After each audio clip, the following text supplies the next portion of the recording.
प्यारे अभ्यर्थियों, मैं असीम श्रीवास्तव विकल्प द ऑप्शन के ऑनलाइन मंच पर आप सभी का एक बार फिर से तहे दिल से हार्दिक स्वागत करता हूं।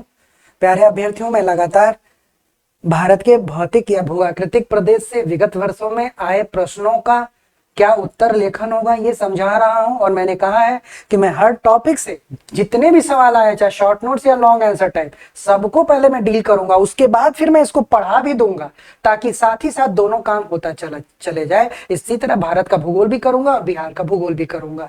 तो अगला सवाल हम लोग लेते हैं। अब तक हम लोगों ने कुल 3 प्रश्नों को डील किया हुआ है। अब चौथा सवाल देखिए, भारत के भू आकृतिक प्रदेश से कौन सा सवाल पूछा गया, कब पूछा गया? 48वीं से 52वीं मुख्य परीक्षा में। कैसा सवाल था? लॉन्ग आंसर टाइप क्वेश्चन था, 38 नंबर का। वह साल क्या था? 2009। 38 अंक का ये प्रश्न बहुत ही अच्छा प्रश्न है। इस प्रश्न पर ध्यान देते हैं। प्रश्न ये है कि प्राकृतिक विविधताओं ने भारत में असमान विकास को जन्म दिया है। इसकी व्याख्या उचित उदाहरण सहित कीजिए। तो इसमें हम लोगों को 2 शब्द पकड़ने हैं कि भारत प्राकृतिक विविधताओं वाला देश है।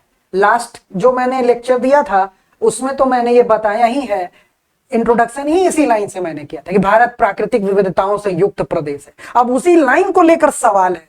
अब देखिए, तो प्राकृतिक विविधताओं वाला देश है, ये तो हमको दिखाना ही दिखाना। और उस प्राकृतिक विविधता के कारण भारत के अलग अलग राज्यों में, अलग अलग प्रदेशों में एक समान विकास नहीं हुआ। कोई राज्य आगे निकल गए विकास की प्रक्रिया में, कोई पीछे छूट गए।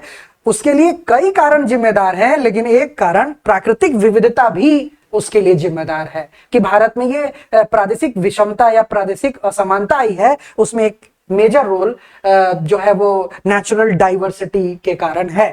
तो इसकी व्याख्या उदाहरण सहित करना है, 400 से 500 शब्दों में इसको हम लोग करना है। कैसे करेंगे इसको हम लोग डिस्कस करते हैं। इस सवाल को हम लोग डिस्कस करते हैं, देखिए कैसे इसको किया जाए। तो जैसा कि हमेशा इसमें एक इंट्रोडक्शन होगा कम शब्दों में, क्योंकि एक बड़ा टॉपिक है, काफी कुछ लिखने को है हमारे पास। तो हम लोग पहले एक इंट्रोडक्शन देंगे और इंट्रोडक्शन के बाद बॉडी पार्ट आ जाता है क्वेश्चन का। तो इसमें हम लोग प्राकृतिक विविधताओं को दिखाएंगे। प्राकृतिक विविधताएं कौन कौन सी हैं, बॉडी है ये क्वेश्चन का, आंसर का। और इसके बाद एक एक करके हम हर विविधताओं को बताएंगे कि इसके कारण नेचुरली जो प्रादेशिक विषमता या असंतुलित विकास हुआ है वो क्यों हुआ है। और इसके बाद लास्ट पॉइंट हम लोग का हो जाता है कंक्लूजन, निष्कर्ष। तो कैसे इस क्वेश्चन को हम लोग लेकर आगे बढ़ेंगे अभी हम लोग देखते हैं। इन 3 बातों पे ध्यान देना है। तो भूमिका, जैसा कि मैंने कहा ना कि ऐसे भी आपकी एग्जाम की स्ट्रेटेजी हो और आपको बहुत कुछ आता हो लिखना उस क्वेश्चन के आंसर में, तो भूमिका को कम से कम शब्दों में लिखिए ताकि बॉडी पार्ट में आप अच्छे से अच्छा कर पाए। ऐसे भी इंट्रोडक्शन बहुत लंबा अच्छा नहीं माना जाता, इसीलिए 3 से 4 लाइन का इंट्रोडक्शन दीजिए, उत्तर लेखन पर आइए। तो इसमें जैसे कि सवाल है, जो सवाल है उसी वर्ड को पकड़ लेना है और लिख देना है कि यह सत्य है कि भारत प्राकृतिक विविधताओं से युक्त एक अद्भुत देश है, लेकिन इन प्राकृतिक विविधताओं ने देश में असमान विकास अर्थात प्रादेशिक विषमता को जन्म देने में प्रभावी भूमिका अदा किया है। और फिर बताएंगे कि इसी में आगे लिख देंगे, एक मिनट, इसी में आगे हम लिख देंगे, जैसे फिर से मैं बता रहा हूं कि हम लोग लिखेंगे भारत प्राकृतिक विविधताओं से युक्त एक अद्भुत देश है, लेकिन इन प्राकृतिक विविधताओं ने देश में असमान विकास अर्थात प्रादेशिक असमानता को जन्म दिया है, पूर्ण विराम। फिर लिखेंगे अब देखिए, जहां भारत के उत्तर में पर्वतमालाओं के रूप में ऊबड़ खाबड़ स्थलाकृति है, वहीं दक्षिण में कटा फटा अपरदित चट्टान खंड है। तो पश्चिम में मरुस्थलीय क्षेत्र, तो उत्तर पूर्वी भारत में दुर्गम स्थलाकृतियां और घने वन हैं। इस तरह से भारत में मौजूद प्राकृतिक विविधताओं को हम निम्न प्रकार से समझ सकते हैं। तो जब हम एक मैप बनाकर, या मैप ना भी बनाए और इसको एक इंट्रोडक्शन में हमने लिख दिया कि भारत प्राकृतिक विविधताओं से युक्त अद्भुत देश है, लेकिन इस कारण से ही भारत में प्रादेशिक विषमता है, असमानता है। और जहां उत्तर में उबड़ खाबड़ स्थलाकृति, दक्षिण में कटे फटे पठार, अपर्दित भूखंड, पश्चिम में मरुस्थल, उत्तर पूर्व में घने वन, दुर्गम स्थलाकृति हैं। इस तरह से हम प्राकृतिक विविधताओं को निम्न प्रकार से समझते हैं। और अगले में हम क्या करेंगे कि यहां पे हम लोग लिख देंगे कि भारत में असमान विकास, भारत में असमान विकास के लिए उत्तरदायी, असमान विकास के लिए उत्तरदायी प्राकृतिक, या आप उत्तरदायी प्राकृतिक विविधताएं, जो सवाल है यहां हम लोग इसको लिख देंगे प्राकृतिक विविधताएं, और इसको एक चौखाने से घेर देंगे। और जितनी प्राकृतिक विविधताएं हैं हम यहाँ सबसे पहले लिख देंगे उच्चावच, उच्चावच रिलीफ बोलते हैं, और एक आसान हिंदी शब्द स्थल रूप। भारत में अलग अलग प्रकार के स्थल रूप हैं। यहाँ पे हम लोग लिख देंगे मृदा। आखिर कौन कौन सी प्राकृतिक विविधताएं हैं हमारे देश में अलग अलग इलाकों में, ये। फिर हम लोग यहाँ लिख देंगे जलवायु। इन्हीं आधारों पे हम दिखा देंगे कि अलग अलग क्षेत्रों में इनमें विविधता है। भौगोलिक अवस्थिति, भौगोलिक अवस्थिति, ये 4 हो गए। फिर यहां हम लोग लिख देंगे वन संसाधन, यहां लिख देंगे जल संसाधन, यहां लिख देंगे खनिज संसाधन, खनिज संसाधन, और यहां पे हम लोग लिख देंगे जल संसाधन, या जल संसाधन हम लिख चुके, यहां पे हम लोग लिख देंगे वर्षा की मात्रा। इस तरह से 8 इन टॉपिकों की व्याख्या करके हम सिद्ध कर देंगे कि भारत में इन सभी तत्वों में एक क्षेत्र से दूसरे क्षेत्र में विविधता है। और इसी के कारण एक ये की फैक्टर है कि कुछ राज्यों में आर्थिक विकास की दर अधिक है, कहीं कम है। तो सबसे पहले हम लोग बात करते हैं उच्चावच की, कि उच्चावच पूरे भारत में कैसा है। तो जैसा कि मैंने आपको बताया, आप इसको ड्रॉ करके भी दिखा सकते हैं एग्जाम में, कि इस तरह से आप ये ड्रॉ कर देंगे, इस तरह से ड्रॉ कर दिया, इसको चौखाने से घेर दिया, है ना। बार बार इसमें बहुत ज्यादा मैप बनाने की गुंजाइश नहीं है, यहां नॉट टू स्केल या मापने योग्य नहीं है, लिख दिया। अब देखिए इसमें हम पहला शब्द ले रहे हैं उच्चावच। तो हम ये बताएंगे कि भारत में असमान विकास में उच्चावच की भूमिका सर्वाधिक है। कैसे? तो उत्तर तथा उत्तर पूर्व में अविरत ऊंची पर्वतमालाएं तथा ऊबड़ खाबड़ स्थलाकृति है। तो इसमें क्या है कि पर्वतमाला भी है, घने वन भी है, ऊबड़ खाबड़ स्थलाकृति भी है, नीचे सुंदर घाटियां भी हैं, नीचे उतरती नदियां भी हैं। इस कारण से उत्तर तथा उत्तर पूर्वी पर्वतमाला में बागवानी का विकास, पर्यटन का विकास, जल विद्युत ऊर्जा का उत्पादन तो हो सकता है, होता भी है, लेकिन नगरीकरण, औद्योगिकरण जो है वो अत्यंत ही सीमित है। रेल सड़क का घनत्व अत्यंत सीमित है, क्योंकि ये जो इलाका है वो न केवल ऊबड़ खाबड़ है अपितु भूस्खलन की दृष्टि से भी संवेदनशील है। फिर हम दिखाएंगे ये उत्तर भारत का मैदान एक सपाट समतल मैदान है, इसीलिए यहां पर रेल सड़क का घनत्व भी अधिक है, औद्योगिकरण का विकास भी हुआ है, नगरीकरण का भी विकास हुआ है। दक्षिण भारत में हम आएंगे, कहेंगे ये कटा फटा पठार है और अनेकों छोटे छोटे पठार पहाड़ हैं। इस कारण से उत्तर भारत की तुलना में सड़क और रेल का घनत्व कम है। फिर मरुस्थलीय इलाकों में रेल सड़क घनत्व बहुत ही कम है, क्योंकि रेल सड़क का निर्माण कठिन है, तो इधर दुर्गम वन है। इसके कारण से आर्थिक विकास का स्तर भी अलग अलग है। इसके बाद हम आएंगे जलवायु पे। अब जलवायु पे आएंगे तो हम ये बताएंगे कि प्रादेशिक विषमता में या भारत में असमान विकास में जलवायु की भी महत्वपूर्ण भूमिका है। कैसे? तो भारत के जो भी राज्य, ये 9 राज्य हमारे तटवर्ती हैं, तो भारत के जो भी राज्य समुद्र के निकट है वहां सम जलवायु पाई जाती है, यानी गर्मियों में ना तो अधिक गर्म, सर्दियों में ना तो अधिक सर्द। यही कारण है कि दक्षिण भारतीय राज्यों में औद्योगिकरण सबसे ज्यादा हुआ है, औद्योगिकरण सबसे ज्यादा हुआ है, नगरीकरण भी सबसे ज्यादा हुआ है, इसीलिए प्रति व्यक्ति आय इन राज्यों की सबसे ज्यादा है, इसीलिए इन राज्यों का आर्थिक विकास ज्यादा हुआ है। जबकि जो स्थान समुद्र से जितना दूर होता है वहां विषम जलवायु पाई जाती है, अर्थात गर्मियों में अधिक गर्म, सर्दियों में अधिक सर्द। इसीलिए जो इलाका, ये पर्वतीय इलाका या ये राजस्थान का मरुस्थलीय क्षेत्र, जो जितना दूर होगा वहां औद्योगिकरण के लिए मौसम जो है, वो तापमान जो है वो बड़ा ही अच्छा 25-26 डिग्री मॉडरेट होना चाहिए। रिलेटिव वहां ह्यूमिडिटी का स्तर 60-65% के आसपास रहना चाहिए। तो ये सब चीज यहाँ मेंटेन रहता है। समुद्र बहुत बड़ा एक की फैक्टर है क्लाइमेट को कंट्रोल करने के लिए, लेकिन जैसे दूर जाएंगे विषम जलवायु होती चली जाएगी। इसीलिए समुद्र से जो दूर हमारे राज्य हैं वहां औद्योगिकरण और नगरीकरण भी कम हुआ है दक्षिण भारत की तुलना में। इसके बाद हम बात करेंगे मृदा। तो हम जानते हैं, मृदा चैप्टर में आपको पढ़ाऊंगा भी, तो हम जानते हैं कि उत्तर भारत में कैसी मृदा है, जलोढ़ मृदा, अत्यंत उपजाऊ मृदा। दक्षिण भारत में कौन सी मृदा, ये वाले इलाके में काली मृदा, बहुत ही अच्छी मृदा है।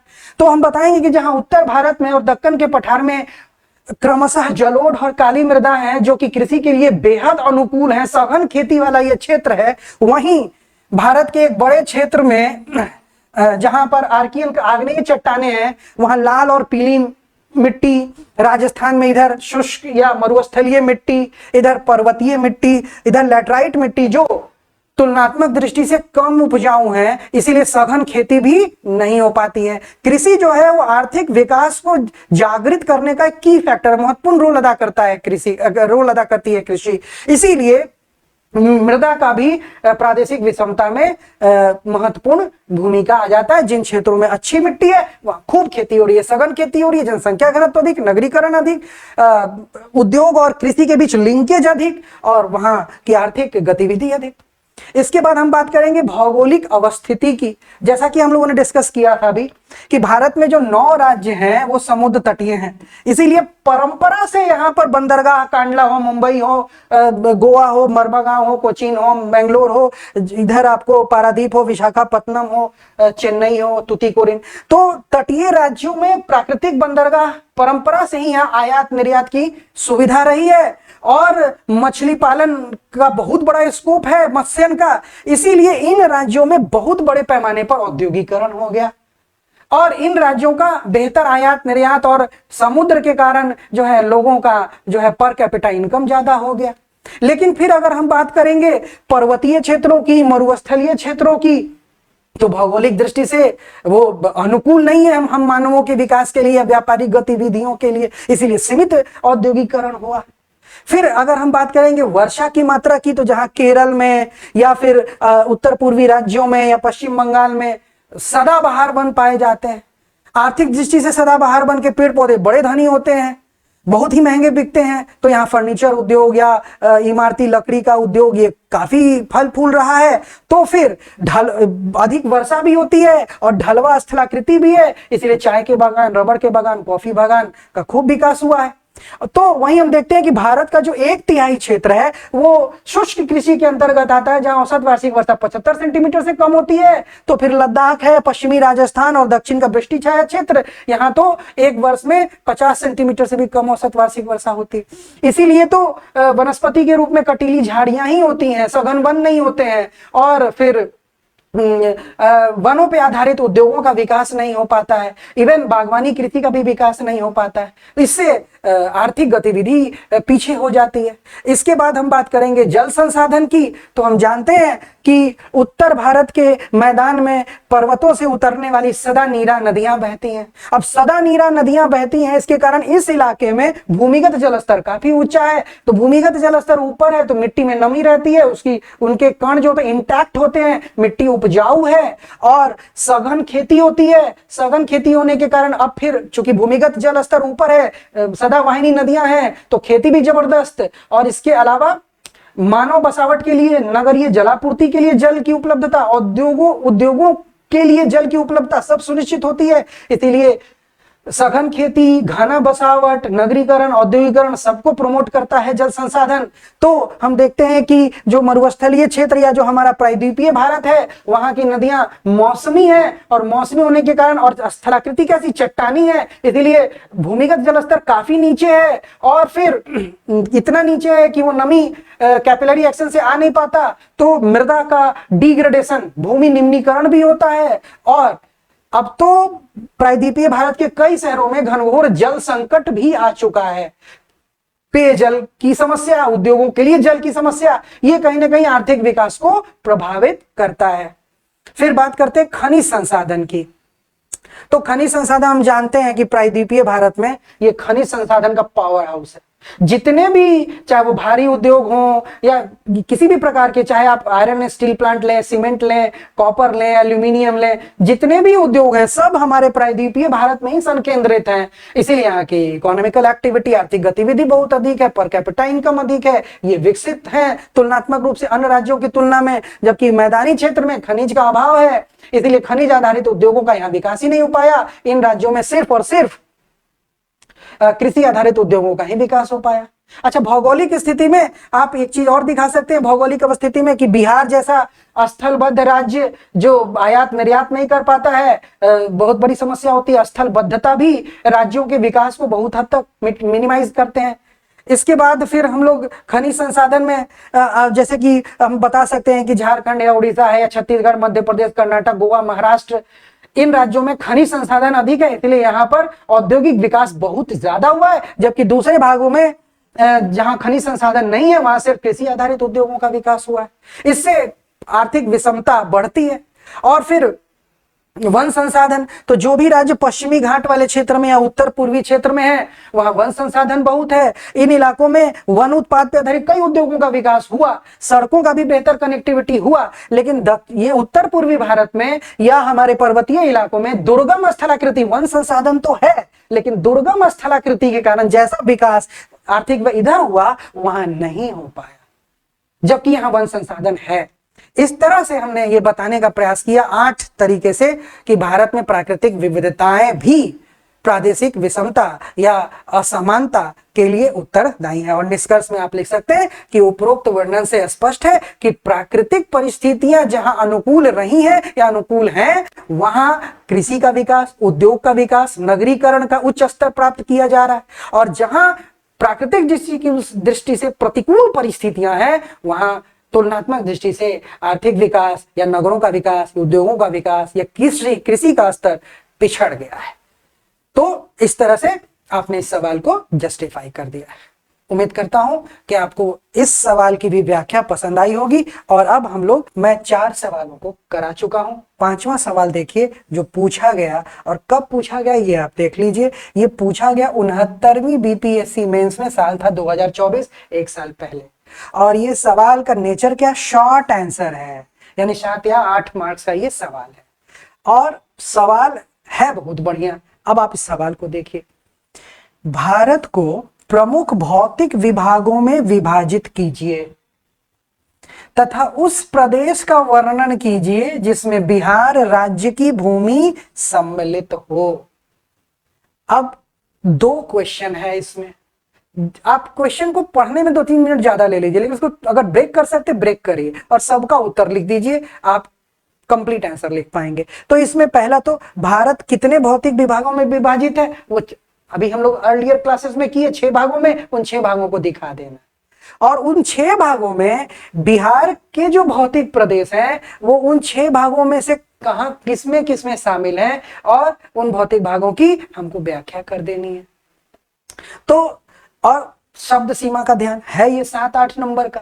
इसको बढ़ा, अगर ये 38 नंबर में भी सवाल पूछे तो इसको 38 नंबर में भी लिखा जा सकता है, ये ऐसा सवाल है। लेकिन लिखना अब हमको 7 से 8 नंबर में, according to the merit of the question and marks associated with the question. तो यहाँ पे हम ये देखते हैं कि इसको हम करेंगे कैसे। तो सबसे पहले इसमें हमको देखिए यहाँ पे एक इंट्रो, हालांकि मैं आपको बता दूं कि 7 से 8 नंबर के अंक में इंट्रो की कोई जरूरत नहीं होती, क्योंकि जब आप इंट्रो ही 25-30 शब्द में लिख देंगे और 150 शब्द में आपको उत्तर खत्म कर देना है तो वो हो नहीं पाएगा। यानी क्वेश्चन का उत्तर अनुत्तरित रह जाएगा बढ़िया इंट्रो लिखने के चक्कर में। इसीलिए 7 से 8 नंबर के अंक में कोई जरूरी नहीं होता है कि इंट्रो लिखे, सीधा आप टू द पॉइंट जो सवाल है उसका उत्तर लिखिए। तो यहां मैं आपको समझा देता हूं कि मान लीजिए कि हम लोग एक भूमिका में गए और सीधा लिख दिए कि भारत, जैसा कि मैं बोलता हूं, प्राकृतिक विविधताओं से युक्त एक अद्भुत देश है, जहां हर भौतिक प्रदेश की अपनी धरातलीय विविधताएं और विशिष्टताएं हैं जो भारत को अनेकता में एकता का देश बनाता है। और मोटे तौर पर भारत को 6 भौतिक प्रदेशों में बांटा जाता है। तो भूमिका ये 2-3 लाइन का लिख के भारत के जो 6 भौतिक प्रदेश हैं वो हम लोग दिखा देंगे। भारत के 6 भौतिक प्रदेश को लिख देना है, बेसिकली लिख देंगे हम लोग भारत के 6 भौतिक प्रदेश। और फिर भारत के 6 भौतिक प्रदेश में से कौन कौन से भौतिक प्रदेश के अंतर्गत बिहार के भौतिक प्रदेश भी आते हैं, इसको हम लोग अब इसकी व्याख्या कर देनी है। बिहार के ये सब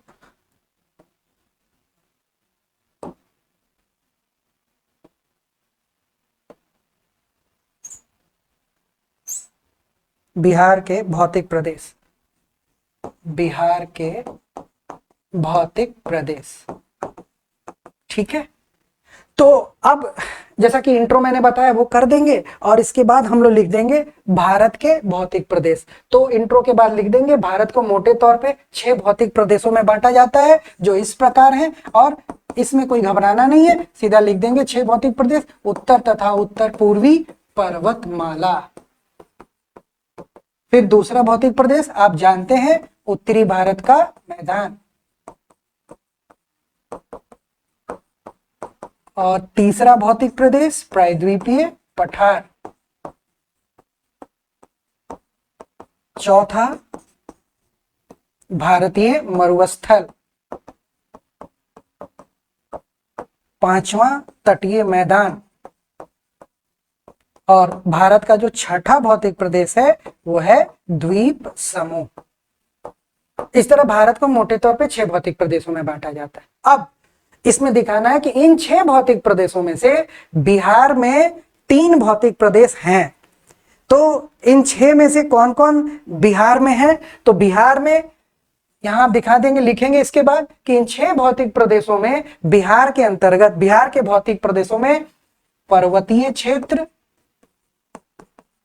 मैदानी क्षेत्र, मैदानी भूभाग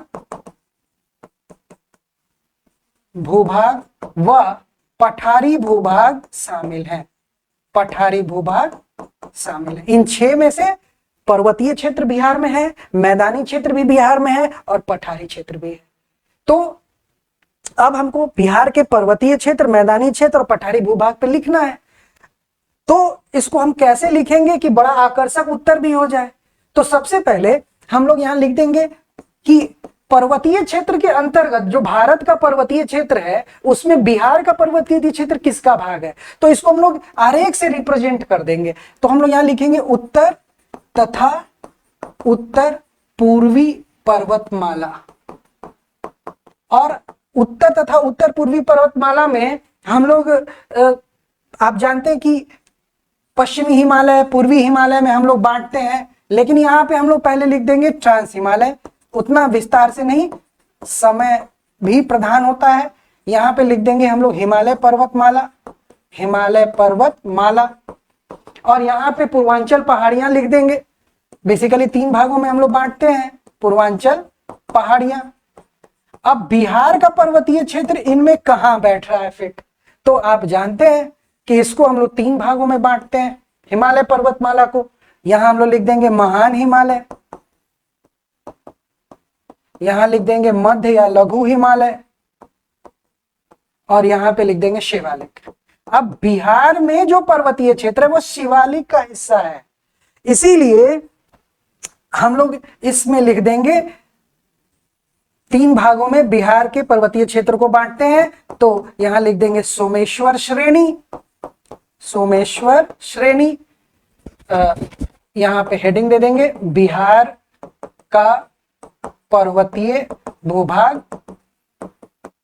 और सोमेश्वर श्रेणी हरहा नदी घाटी बनाती है, तो हरहा घाटी, और यहाँ दून क्षेत्र है, इसको हम लोग कहते हैं रामनगर दून।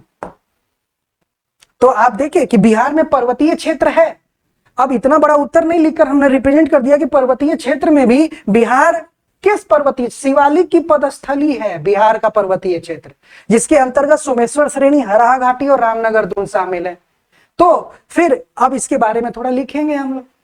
तो लिख देंगे कि जो बिहार का पर्वतीय क्षेत्र है वह वस्तुतः शिवालिक हिमालय का पदस्थली है, जिसके अंतर्गत सोमेश्वर श्रेणी, हरहा घाटी, रामनगर दून को शामिल करते हैं। सोमेश्वर श्रेणी ये जो पर्वतीय क्षेत्र है वो बिहार के पश्चिम चंपारण जिले में लगभग 932 वर्ग किलोमीटर में फैला हुआ है। सोमेश्वर श्रेणी की जो सर्वोच्च चोटी फोर्ट सोमेश्वर 875 मीटर ऊंची है और हरहा नदी हरहा घाटी बनाती है और दक्षिण में भाबर स्थलाकृति है जिसको हम रामनगर दून के नाम से जानते हैं। और इसमें कई दर्रे हैं नदियों द्वारा बनाए हुए जो बिहार और नेपाल के बीच आवागमन प्रदान करते हैं। ठीक है, इसके बाद हम लोग आ जाएंगे मैदानी इलाके पे। तो उसी तरीके से हम लोग दिखाएंगे कि भारत में जो मैदान है उसके अंतर्गत बिहार का मैदान कहाँ आता है।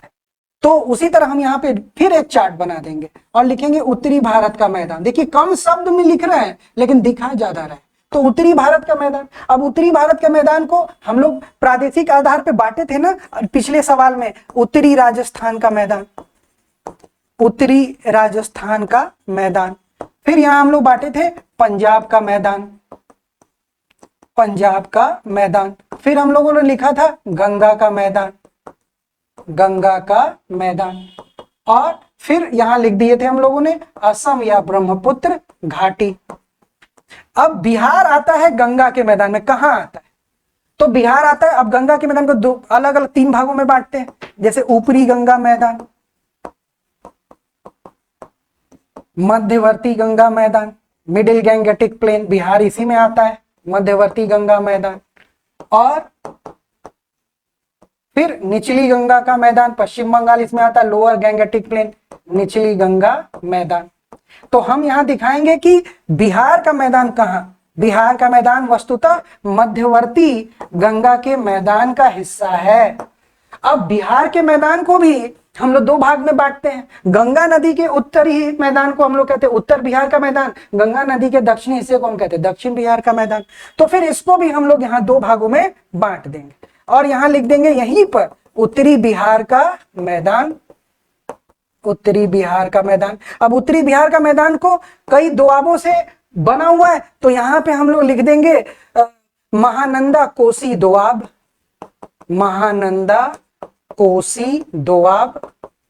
फिर हम लोग लिख देंगे कोसी गंडक दोआब, कई दोआबों से बना है तो कोसी गंडक दोआब जिसको हम लोग मिथिलांचल क्षेत्र भी बोलते हैं। और तीसरा क्या हम लोग लिख देंगे गंडक घाघरा दोआब, जिसको हम लोग गंडक घाघरा दोआब जिसको हम लोग सारण का मैदान बोलते हैं, गंडक घाघरा के मैदान को सारण का मैदान। तो यहाँ पे ये मिथिलांचल सीमांचल का मैदान कोसी गंडक कौन, मिथिलांचल का मैदान गंडक घाघरा दोआब क्या, सारण का मैदान। उसी तरह दक्षिण बिहार के मैदान को भी हम लोग बांट देंगे और दक्षिण बिहार के मैदान को गंगा सोन दोआब में बांटेंगे।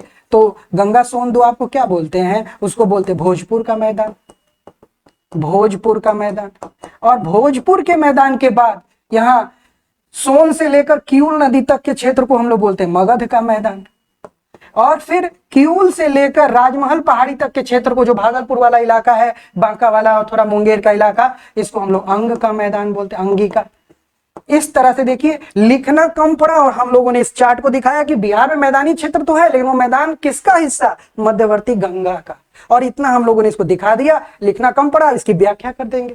और इसकी व्याख्या में हम लोग ये कर देंगे कि बिहार के मैदानों को गंगा नदी के उत्तरी 2 भागों में बांटते हैं। गंगा नदी के उत्तर उत्तरी बिहार का मैदान, गंगा नदी के नीचे दक्षिण में दक्षिणी बिहार का मैदान। उत्तरी बिहार का मैदान, उत्तरी बिहार का मैदान गंगा और हिमालय से आकर मिलने वाली उसकी सहायक नदियों द्वारा अवसादों के निक्षेपण से हुआ है।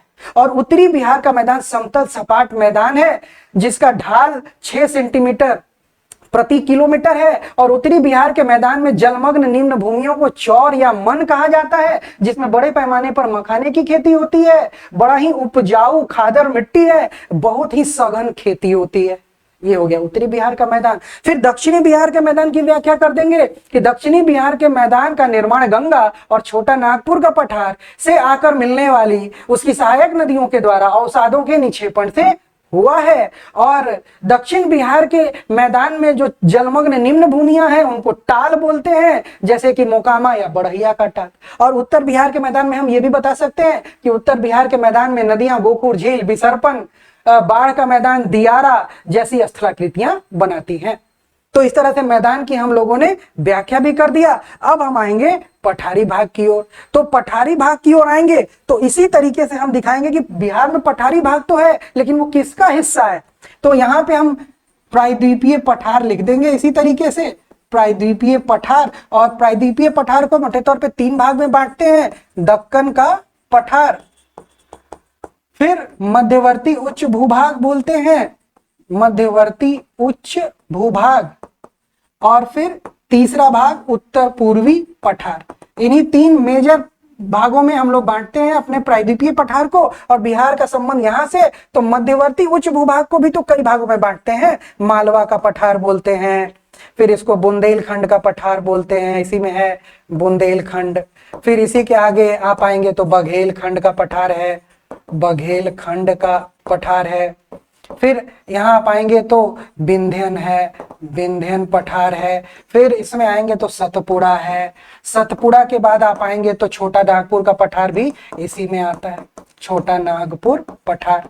तो इतने पठारों से तो मिलके बना है मध्यवर्ती उच्च भूभाग। अब इसमें बिहार का पठार किसके अंतर्गत आता है, तो विंध्यन। विंध्यन के अंतर्गत बिहार का पठारी भाग क्या कहलाता है, कहलाता है कैमूर का पठार, कैमूर का पठार। 2 जिलों में है फैला हुआ, कैमूर और रोहतास, 2 जिलों में फैला हुआ है, कैमूर और रोहतास में। और यहाँ पे छोटा नागपुर पठार के अंतर्गत कौन सा हिस्सा, दक्षिण का पठारी क्षेत्र, दक्षिण का पठारी भूभाग, और खड़गपुर की पहाड़ी, खड़गपुर की पहाड़ी जो बिहार में है, मुंगेर में बेसिकली।